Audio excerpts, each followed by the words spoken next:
Desde a entrada do pecado no mundo, sempre aqueles que buscaram fazer o que é correto foram perseguidos. Abel foi o primeiro exemplo disto. Ao Caim perceber que ele estava errado e ao contrastar suas atitudes com as de seu irmão, movido pela inveja e desprezo, buscou silenciar aquele que fazia evidentes seus próprios pecados. Isto continuou durante o Antigo Testamento com as perseguições aos servos de Deus, aqueles que faziam soar a trombeta com mensagens de repreensão às eminentes transgressões.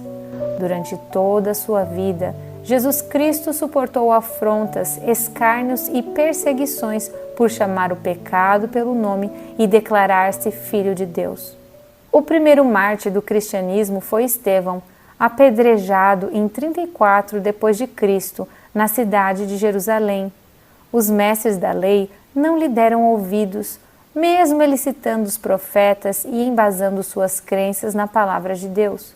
Ao verem a glória divinal irradiada em seu rosto, perderam o domínio de si mesmos e buscaram despedaçá-lo. Todos os 12 discípulos de Jesus tiveram mortes trágicas, com exceção de João. O primeiro discípulo a ser morto foi Tiago, filho de Zebedeu, em 45 d.C., morto em Jerusalém à espada. Tomé foi morto na Índia, transpassado por uma lança. Filipe veio até a região da Frígia, nessa cidade chamada Hierápolis, onde ele pregou e foi capturado pelos Ebonitas, um povo pagão. O amarraram uma coluna pelo pescoço e o apedrejaram até a morte. Ele está enterrado nessa cidade juntamente com suas 2 filhas.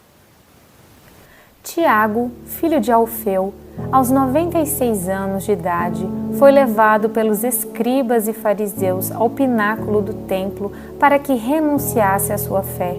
Mas, ao contrário do esperado, confessou que Jesus é Filho unigênito que está sentado à destra de Deus. Ele foi lançado do alto, porém não morreu.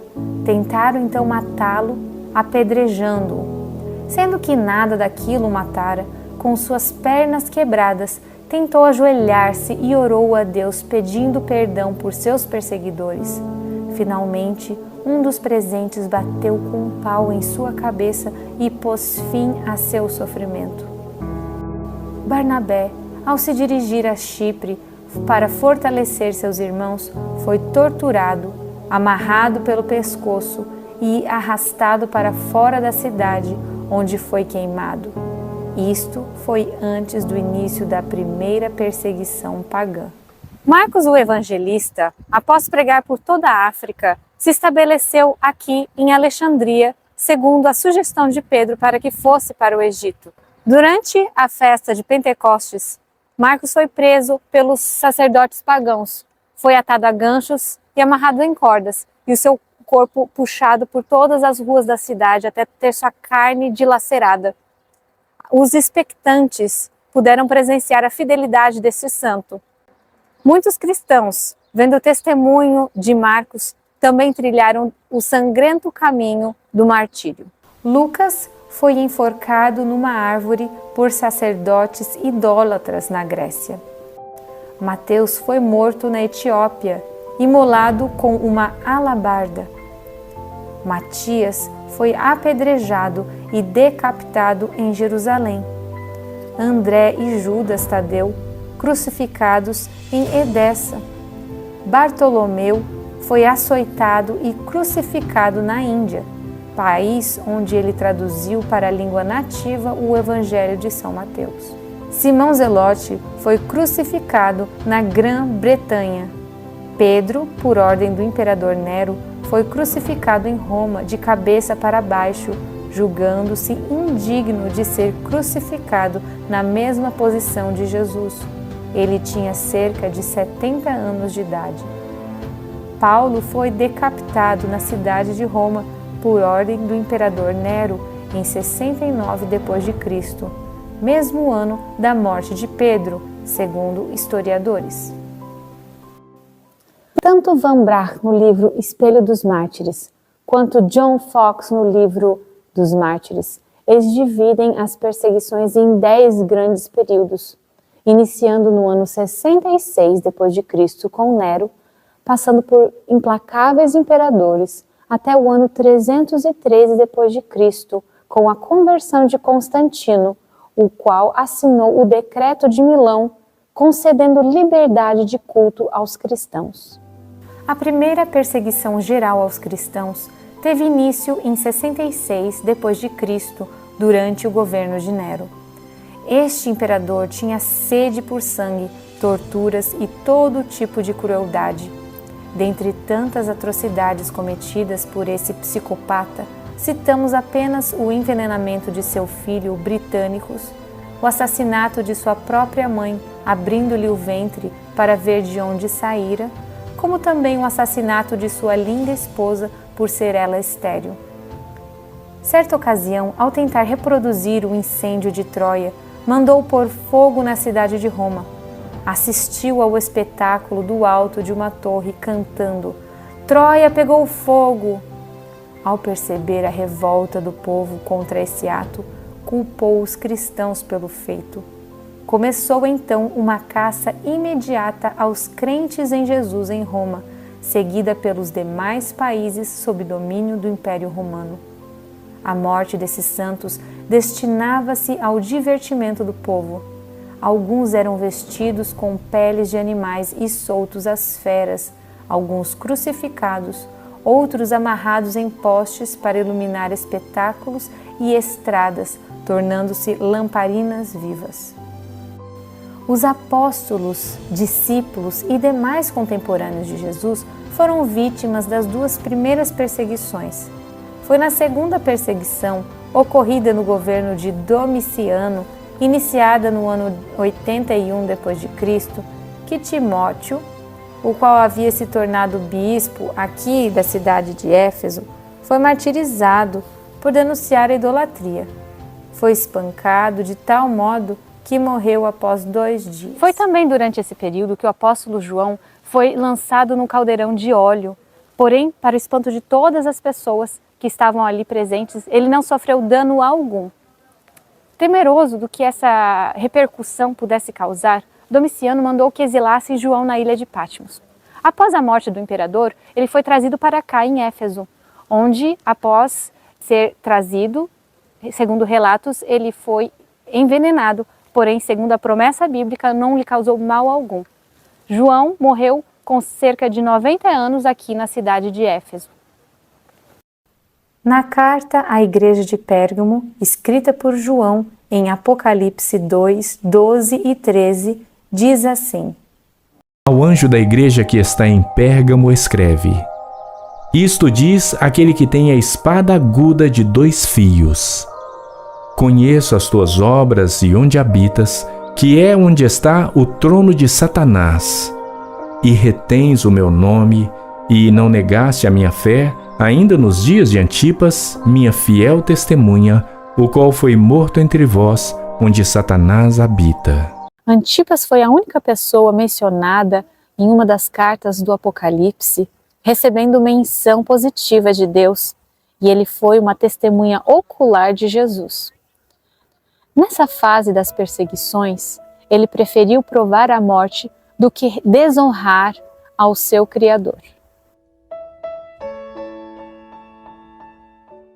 Segundo historiadores, por ordem de Domiciano, ele foi trazido até o templo de Ártemis ou Diana, aqui de Pérgamo, e foi queimado dentro de um boi incandescente. O próprio Jesus fez questão de mencionar o nome deste santo. Que privilégio! Imperador por imperador foi assumindo o governo do Império Romano, uns com mais impiedade do que outros, dando assim sequência às demais perseguições.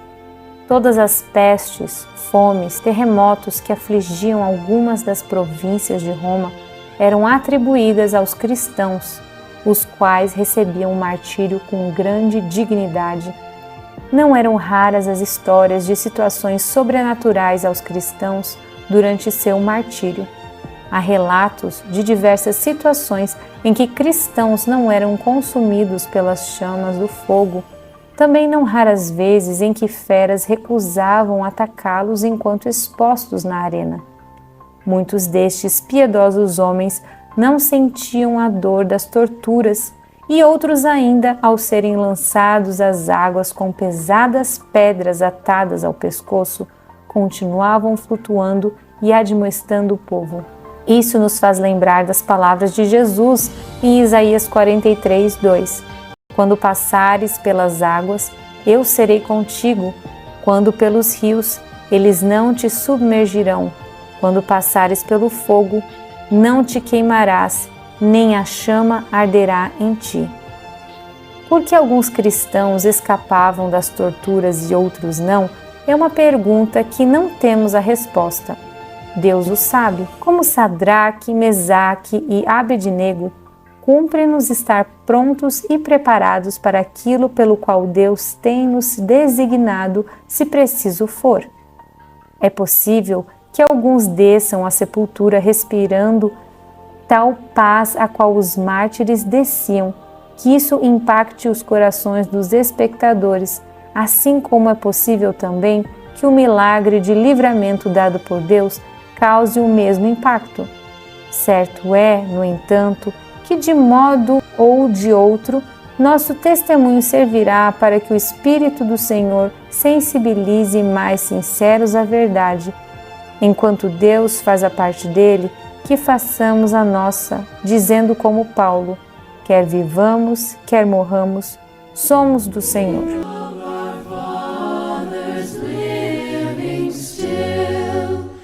In spite of dungeon, fire and sword, oh, how our hearts beat high with joy whenever we hear that glorious word.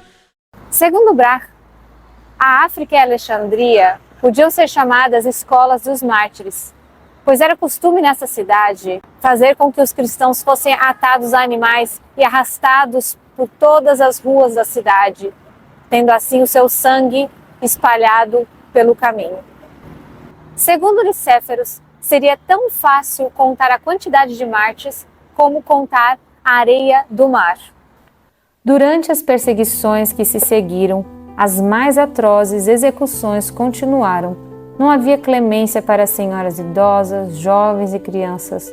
Muitos eram ungidos com mel de abelha e colocados na terra, no sol quente, para que moscas e outros insetos lhes ferroassem até finalmente morrerem.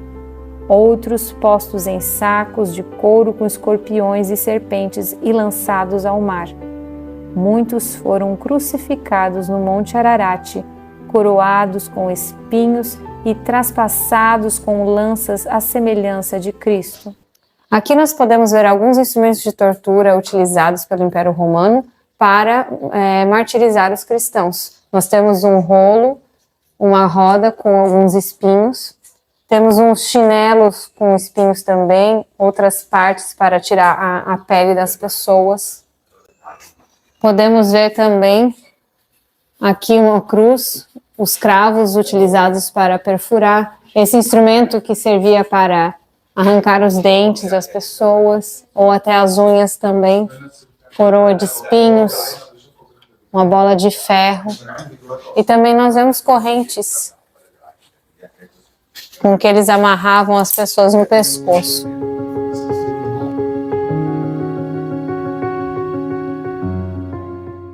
Pode-se dizer que não havia limites para tamanha malignidade de ideias e o próprio Satanás sugeria torturas. Historiadores afirmam que generais e poderosos daquela época competiam entre si para ver quem inventava e inovava as torturas mais atrozes e cruéis. Essa foi a Idade das Trevas. Foram apedrejados, serrados, tentados, mortos ao fio da espada, andaram vestidos de peles de ovelhas e de cabras, desamparados, aflitos e maltratados, dos quais o mundo não era digno, errantes pelos desertos e montes e pelas covas e cavernas da terra. Essas palavras retratam muito bem a história dos cristãos primitivos. Por exemplo, os cristãos que buscaram abrigo na região da Capadócia viviam em gigantescas cidades subterrâneas junto com seus rebanhos. Dividiam seus pertences com seus irmãos e não raro passavam meses sem ver a luz do sol.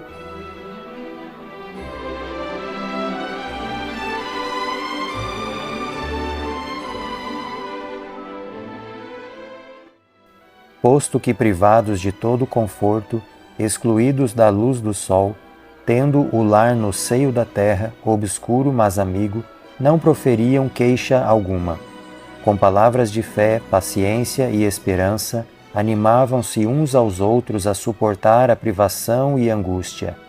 A perda de toda a bênção terrestre não os poderia forçar a renunciar sua crença em Cristo.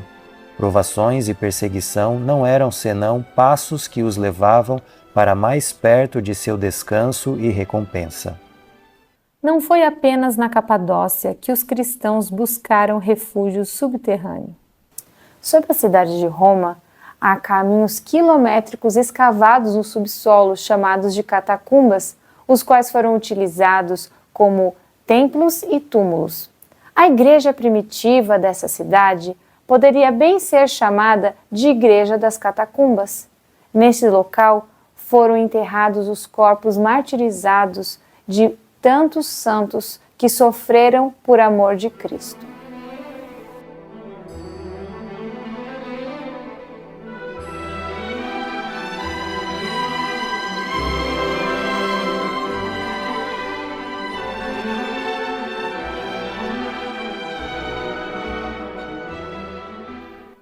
Após matar seu sogro, Maximiliano, Constantino se autodeclarou imperador do Ocidente. No entanto, precisava destronar Magêncio para completo domínio do território romano. Em 312 d.C., na etapa final de seu avanço militar, por volta do meio-dia, ele viu o sinal de uma cruz acima do sol, onde estava escrito: "Com este sinal vencerás".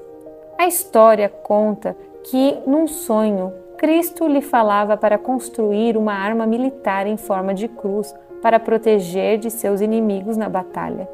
Impressionado com a experiência sobrenatural, ele fez conforme a revelação e, como resultado, seu exército venceu. Acreditando sua vitória a Deus, Constantino converteu-se ao cristianismo. A sorte dos cristãos começaria a mudar.